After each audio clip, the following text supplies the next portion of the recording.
Hi, my name is Jason Go Lake Jean and this is my video for the PRG4205E individual assignment. This video will examine the end-to-end ERP business process from the lens of Protect Gear SDN BHD, a Malaysian company that specializes in designing and manufacturing protective gear.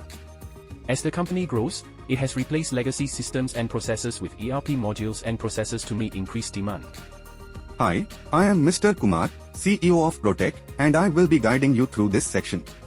To start, what is the forecast for Q2 of this year, Ms. Sophia? Sure thing. We have detected a rising demand for safety helmets. Through a combination of historical data, market trends, and sales analytics, we estimate a total of 1,500 units of our SafeX08 model safety helmets will need to be produced to meet demand. Awesome. Let's produce the required amount of that model and store them in our warehouse as MTAs. Please inform the rest of Protect about my decision.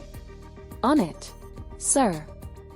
Now, we move on to sales and operations planning, SOP. It consists of 3 steps that will be explained by our COO, Mr. Nathan. Thank you, sir. Let's start with the sales plan. Using data from the forecast and accounting for other factors like ad campaigns and sponsorships, the sales plan outlines our target sales of 1,500 units for Q2 of this year and how to achieve it. Moving on, the production plan will then detail the process of manufacturing the units in their targeted amount. This involves ensuring the produced units are manufactured cheaply, efficiently, and timely. Lastly, the rough cut capacity plan will determine whether there is enough manpower, machinery, and raw materials to produce the required amount of units. Speaking of capacity, I have received word that our work center is only capable of producing 400 SafeX units per month. That will not be a problem. I will simply expand our labor pool and invest in more machinery to increase the monthly production rate. What's that, Ms. Sophia?